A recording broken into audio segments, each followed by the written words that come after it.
Welcome to middle education.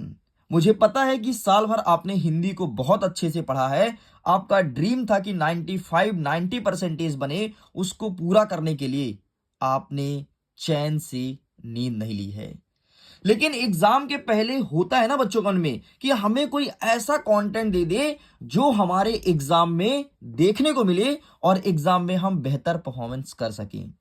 तो middle education आप सबके लिए सेट नंबर ए और सेट नंबर बी का प्रश्न पत्र लेकर के आया है।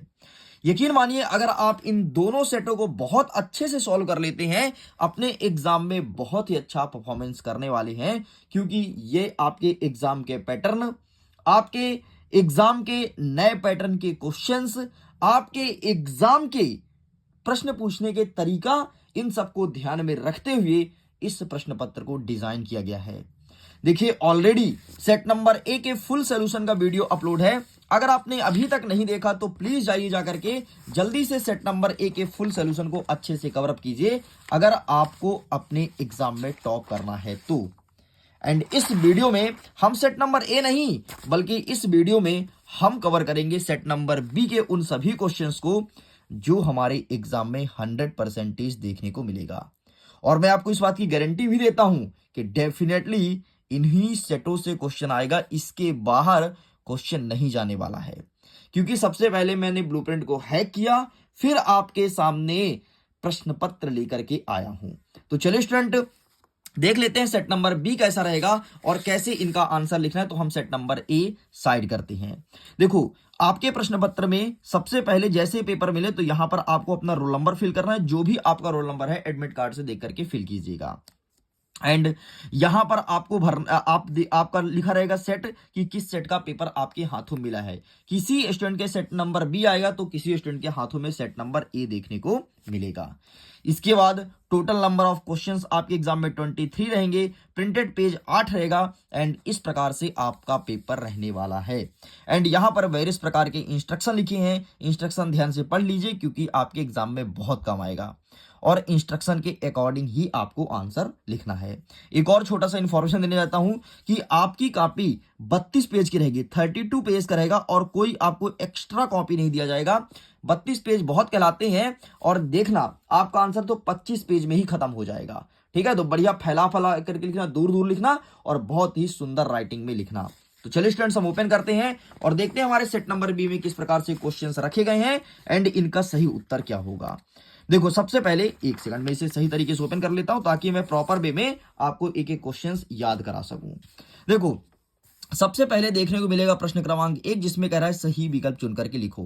पहला नंबर कहता है कि सूर सागर के रचनाकार कौन है। हमारा ऑप्शन कहता है जयशंकर प्रसाद, सुमित्रा नंदन पंत, सूर्यकांत त्रिपाठी, निराला सूरदास। तो सूर सागर या सूर सारावली या साहित्य लहरी, तीनों चीज ध्यान रखना, इसके रचनाकार आपके सूरदास हैं। तो सूर सागर, सूर सारावली, ठीक है, सूर सारावली याद रखिएगा, सूर सारावली और साहित्य लहरी, इनके रचना कौन है, रचनाकार हैं सूरदास जी।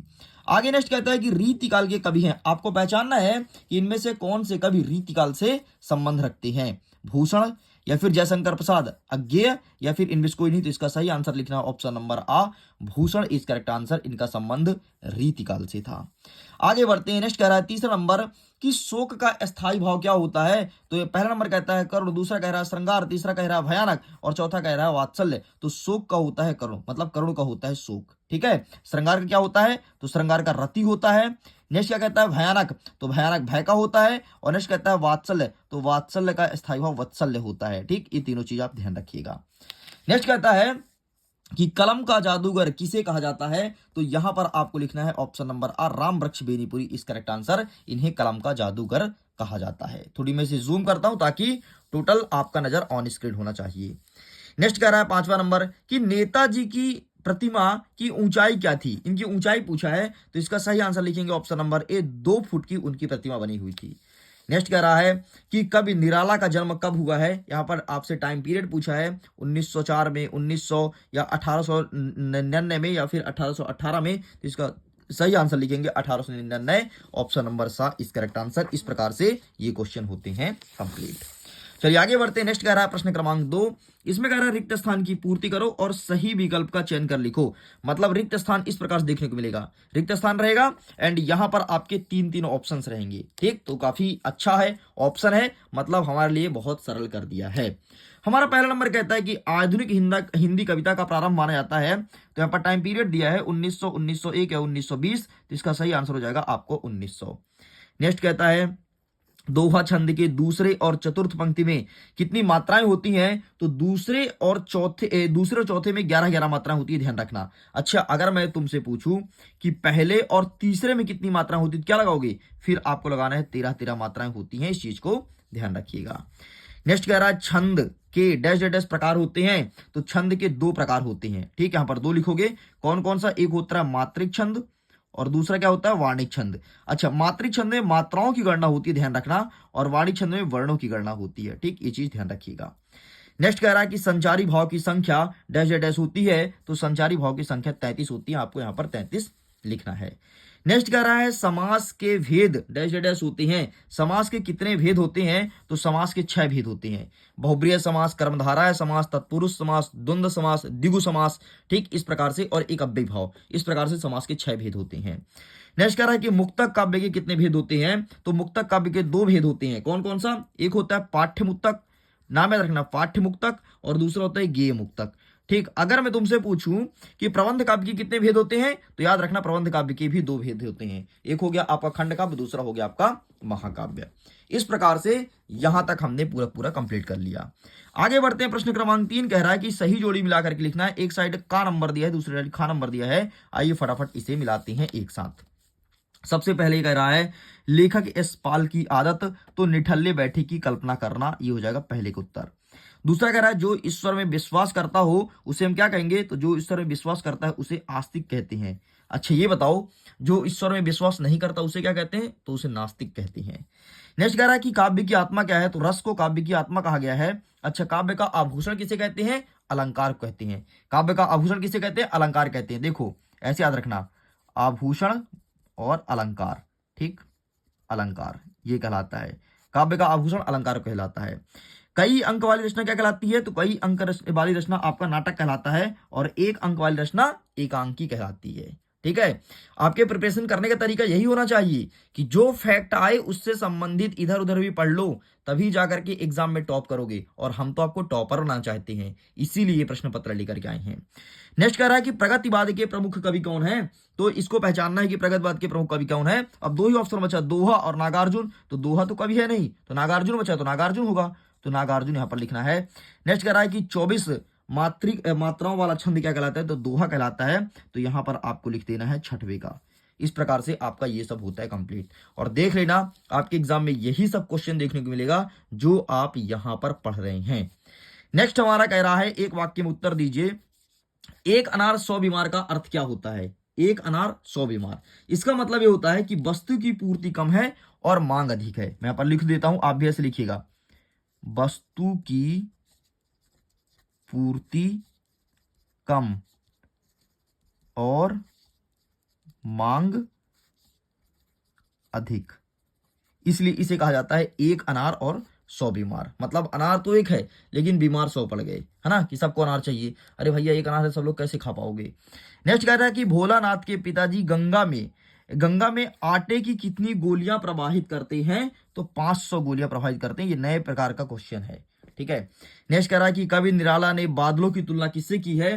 तो कवि निराला ने बादलों की तुलना बाल कल्पना से की है, मतलब बच्चों से की है। ठीक है, बाल कल्पना आपको लिखना है। नेक्स्ट कह रहा है कि रस के कितने अंग होते हैं? तो रस के 4 अंग होते हैं। कौन कौन से? याद रखिएगा, स्थायी भाव, विभाव, अनुभाव, और एक क्या होता है? संचारी भाव। ठीक है, संचारी भाव संख्या कितनी मानी गई है? तो 33 मानी गई है। स्थायी भाव संख्या 10 मानी गई है, ध्यान रखना। ठीक है, और जितने भी संचारी भाव हैं ये सब स्थायी भाव के ही एक पार्ट है। इस प्रकार से यहां तक होता है आपका कंप्लीट। चलिए आगे बढ़ते हैं, आगे क्वेश्चन को कवर अप करते हैं।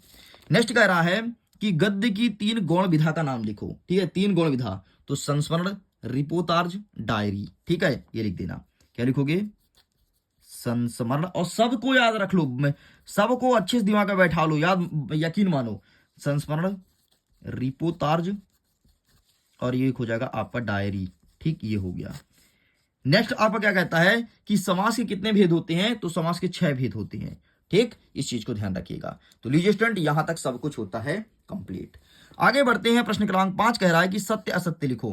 पहला नंबर कहता है कि सूरदास वल्लभाचार्य जी के शिष्य थे, तो बिल्कुल ये आपका सही हो जाएगा।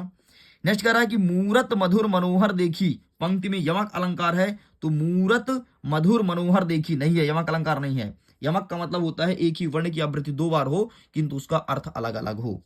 नेक्स्ट कह रहा है भगवान शक्य मुनि अपना धर्मोपदेश प्रकृति भाषा में देते थे, तो बिल्कुल आपका ये सही हो जाएगा। नेक्स्ट कह रहा है कि न्याय के अनुसार आचरण करना ही न्यायशीलता है, बिल्कुल सही हो जाएगा। मृदंग एक तरह का वाद्य यंत्र है, बिल्कुल सही हो जाएगा। नेक्स्ट कह रहा है कि एलिजाबेथ द्वितीय जापान की रानी थी, गलत हो जाएगा। इस प्रकार से आपका दूसरा और छठवां गलत, बाकी सब कुछ सही है। तो यहां तक हमने सब कुछ कंप्लीट कर लिया है। अब फटाफट हम देखेंगे क्वेश्चन आंसर को कि देखेंगे इन प्रश्नों का सही उत्तर क्या होगा। चलिए तो देख लेते हैं हमारा प्रश्न नंबर 6 क्या कह रहा है। मैं आगे बढ़ूं उसके पहले एक जरूरी इंफॉर्मेशन। देखिए स्टूडेंट्स, मैं हाल ही में हाइब्रिड सैंपल पेपर लॉन्च किया हूं, जिसे लगभग बहुत सारे स्टूडेंट्स खरीद रहे हैं और अपने हिंदी की तैयारी को बेहतर कर रहे हैं। ये न केवल हिंदी विषय में है बल्कि कई सारे विषयों में है। तो आप जाकर के अगर आप इंटरेस्टेड हैं, हाइब्रिड सैंपल पेपर को परचेस करना चाहते हैं, तो इस प्रकार से आपके सामने 4 सेटों में हाइब्रिड सैंपल पेपर आएगा। आप परचेस करके अपने पढ़ाई को बेहतर कर सकती हैं। तो अभी ये मैसिव सेल चल रहा है और ये मैसिव सेल आपके 27 तारीख को एंड हो जाएगा, देख सकते हैं। और यहां पर फ्लैट 60% का डिस्काउंट मिल रहा है। देखिए पहले ये हाइब्रिड सैंपल पेपर आपके 100 रुपए का होता था, लेकिन इसमें हमने 30% डिस्काउंट दिया और इसका कीमत जाकर के 70 रुपए हुआ। लेकिन मेरे प्यारे बच्चों का प्यार और सपोर्ट देखते हुए, उनका बार बार कमेंट आते हुए कि सर प्लीज थोड़ी और डिस्काउंट दे दी, क्योंकि अभी एग्जाम चल रहा है, तो थोड़ी सा आप डिस्काउंट दे दो ताकि हमारा करियर बन जाए। तो उनके इन मैसेज को देखते हुए हमने उसमें 30% का और डिस्काउंट दिया, जो कि टोटल 60% का डिस्काउंट हुआ। और अब जाकर के यही हाइब्रिड सैंपल पेपर आपको मात्र 49 रुपए में प्रोवाइड कराया जा रहा है। तो जाइए जाकर के परचेस कीजिए और बढ़िया फटाफट अपने हिंदी की तैयारी को बेहतर कीजिए।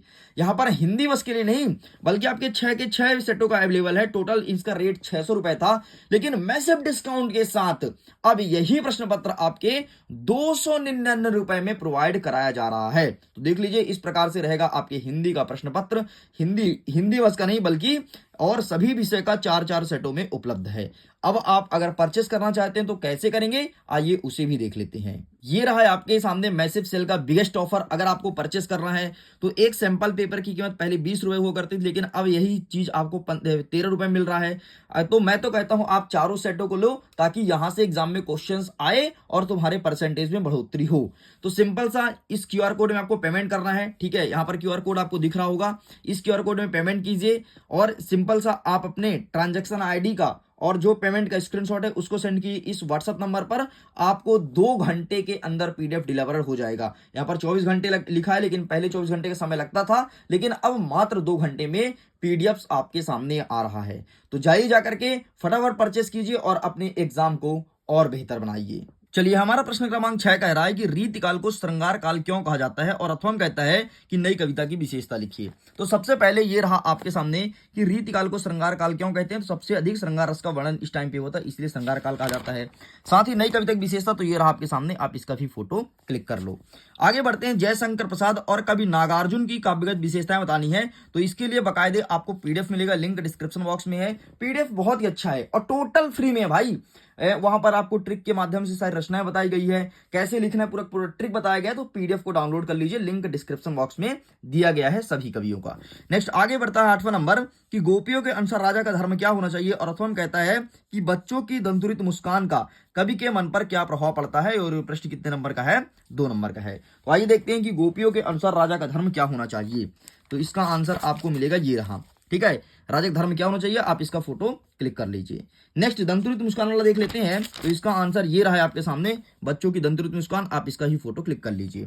साइड करते हैं। नेक्स्ट कह रहा है प्रश्न क्रमांक 9, संगतकार किन किन रूपों में मुख्य गायक गायिकाओं की मदद करते हैं, और अथवा में कहता है कवि के अनुसार फसल क्या है। यह प्रश्न भी आपके एग्जाम में 2 नंबर का देखने को मिलेगा। तो आइए सबसे पहले देख लेते हैं संगतकार वाला, फिर आगे के आंसर को कवर अप करेंगे। तो ये रहा संगतकार का आंसर, टेक अ स्क्रीनशॉट, यही चिपका देना। एंड कवि के अनुसार फसल क्या है, ये यहाँ पर लिखा गया है। ये प्रश्न 2024 के पेपर में भी आया था। आगे बढ़ते हैं, 10वां नंबर कह रहा है कि काव्य की परिभाषा लिखते हुए इसके भेद बताइए कि काव्य क्या है और काव्य कितने प्रकार का होता है। तो आइए देख लेते हैं हम काव्य की परिभाषा फटाफट। तो ये रहा है आपके सामने काव्य की परिभाषा, 1 सेकंड, ये रहा, ठीक। तो काव्य की परिभाषा का आप फोटो खींच लो, ठीक है। और काव्य के भेद, तो काव्य कितने भेद होते हैं, 2, एक प्रबंध फिर मुक्तक काव्य, बस इतना लिखना, ठीक है। ये प्रबंध काव्य के अंदर 2 होता है और मुक्तक काव्य के अंदर 2 होता है, ठीक है। ये देख लो, ये आपके 1 नंबर का प्रश्न भी था, अगर आपको याद होगा तो। चलिए आगे बढ़ते हैं, नेक्स्ट क्या कह रहा है। नेक्स्ट हमारे अथवा में कह रहा है कि अतिशयोक्ति अलंकार को परिभाषित करना है विथ एग्जाम्पल, मतलब उदाहरण सहित। तो आइए मैं दिखाता हूं क्या होता है अतिशयोक्ति अलंकार। तो ये लिखा है अतिशयोक्ति अलंकार। अतिशयोक्ति का मतलब होता है किसी चीज का बढ़ा चढ़ा करके वर्णन करना, जैसे हनुमान की पूंछ में लगन न पाई आग, लंका सारी जर गई, गए निशाचर भाग। मतलब हनुमान जी की पूंछ में आग भी नहीं लगी और सारी लंका जर गई, ये है आपका अतिशयोक्ति अलंकार। आगे बढ़ते हैं, हास्य रस का परिभाषा बताना है, किसे कहते हैं, विथ एग्जाम्पल आपको लिखना है, 2 नंबर का प्रश्न है। अथवा में कहता है कि चौपाई छंद का परिभाषा बताना है, उदाहरण सहित। तो आओ सबसे पहले देख लो चौपाई, ये रहा तुम्हारे सामने चौपाई, 23 और 24 में आया है, 25 में डेफिनेटली आएगा।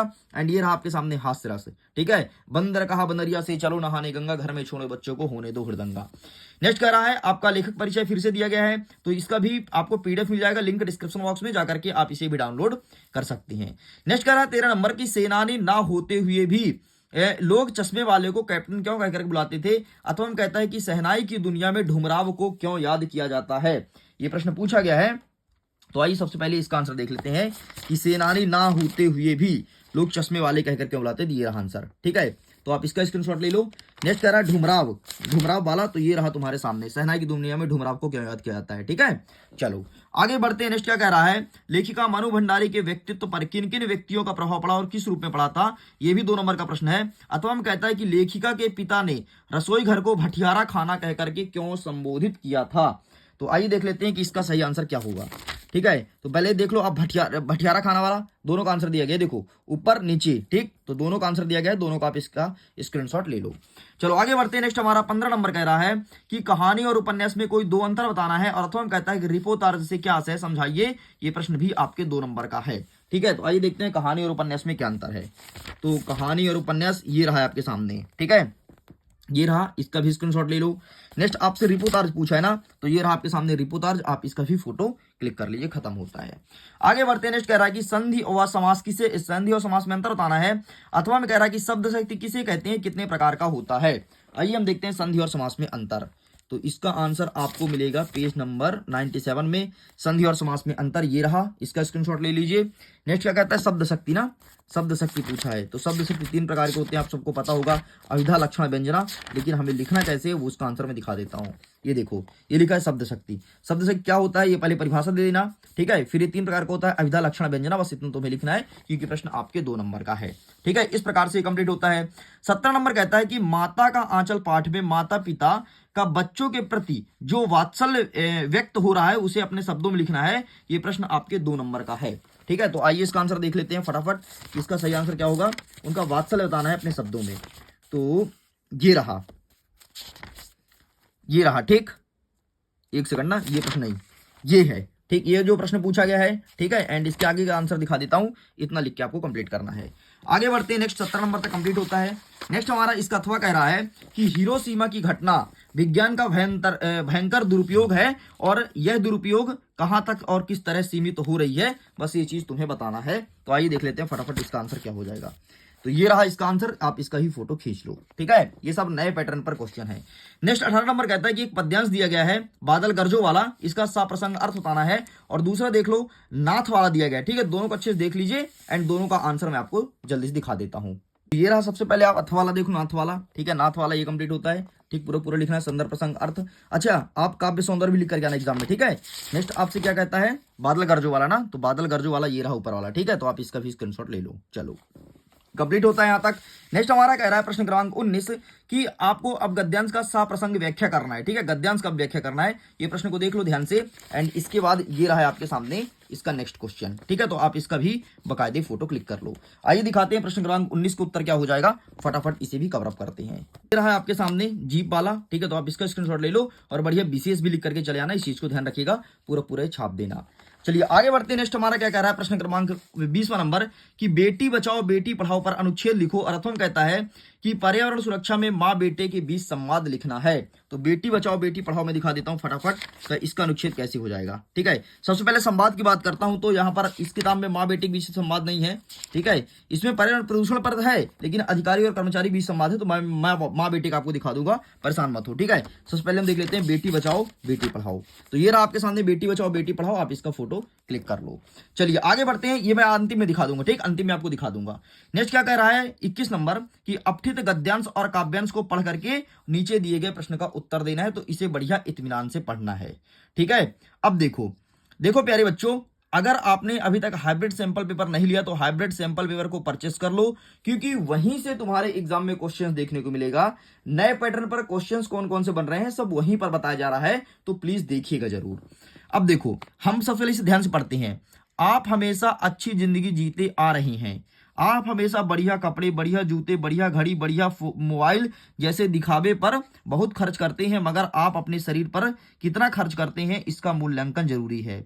यह शरीर अनमोल है। अगर शरीर स्वस्थ नहीं होगा तो आप ये सारे सामान किस पर टांगेंगे। अतः स्वयं का स्वस्थ रहना सबसे जरूरी है एवं स्वस्थ रहने के लिए खाना पाना सबसे बड़ा योगदान है। तो गद्यांश का उचित शीर्षक क्या हो जाएगा, खान पान। ठीक है, लिख देता हूं खान पान। नेक्स्ट क्या कह रहा है कि अनमोल क्या है, तो अनमोल क्या है, अपने शरीर को स्वस्थ रखना, तो शरीर अनमोल है। ठीक, अनमोल क्या है, तो शरीर अनमोल है।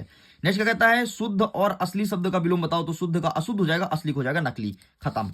नेक्स्ट सेम देख लो यहाँ पर अवेलेबल है। ठीक है, तो आप इसका भी फोटो क्लिक कर लो और बढ़िया इसे भी अच्छे से तैयार कर लीजिएगा। चलिए आगे बढ़ते हैं। नेक्स्ट क्या कह रहा है, नेक्स्ट कह रहा है कि नगर पालिका के नियमित सफाई के लिए आपको आवेदन पत्र लिखना है। अथवा में कहता है कि वार्षिक परीक्षा की तैयारी की जानकारी देना है अपने पिताजी को पत्र के माध्यम से। तो आइए हम देख लेते हैं फटाफट इसका सही आंसर क्या हो जाएगा। ठीक है, तो सबसे पहले आपको मैं पत्र दिखा देता हूं। ठीक है, फिर पत्र के बाद आपको मैं जो बचा हुआ उसका आंसर दिखा दूंगा। तो ये रहा तुम्हारे सामने। सबसे पहले आप देख लो मोहल्ले के नियमित सफाई के लिए। ठीक है, 2023 में पूछा गया था ये प्रश्न। ठीक है, ये रहा एंड इसके बाद आपको ये लिख देना है। ठीक है, अच्छा सेम ऐसे ही एक और प्रश्न है, ये देखो क्या लिखा है, आवेदन पत्र नाली सफाई के लिए कीटनाशक छिड़काव के लिए। सेम चीज है, कंफ्यूज मत होना, सेम चीज है। ठीक, सफाई हो चाहे नाली सफाई हो चाहे किसी चीज सफाई हो, सफाई होना चाहिए। और वार्षिक तैयारी के लिए ये रहा आपके सामने। ठीक, इस प्रकार से आपका ये होता है कंप्लीट। आगे बढ़ते हैं। 23वां नंबर क्या कह रहा है कि किसी एक विषय पर निबंध लिखना है एंड निबंध तो आपके पास होगा ही होगा, तो आप कोई एक निबंध जो आपको पसंद आए उसमें से एक को अच्छे से तैयार कर लीजिए और एक आपको लिख करके चले आना है। लेकिन ध्यान रखना आपको रूपरेखा सहित लिखना है, तभी जाकर के आपको 4 में 4 नंबर मिलेगा। इस प्रकार से स्टूडेंट्स मैंने पूरे पेपर को कवर अप कर दिया है। ठीक है, बढ़िया तरीके सारे क्वेश्चन को अच्छे से करिए। अगर इस पेपर की पीडीएफ को डाउनलोड करना है वो टोटल फ्री में है, लिंक डिस्क्रिप्शन बॉक्स में जाकर के डाउनलोड कीजिए। एंड अगर आपने अभी तक हाइब्रिड सैंपल पेपर परचेस नहीं किया तो परचेस कर लो और अपने एग्जाम की तैयारी को नेक्स्ट लेवल लेकर जाओ। बाकी ये दोनों पीडीएफ आपको फ्री में अवेलेबल है, लिंक डिस्क्रिप्शन बॉक्स में चेकआउट कीजिए एंड पीडीएफ को जल्दी से डाउनलोड कीजिए। Thanks for watching, thank you.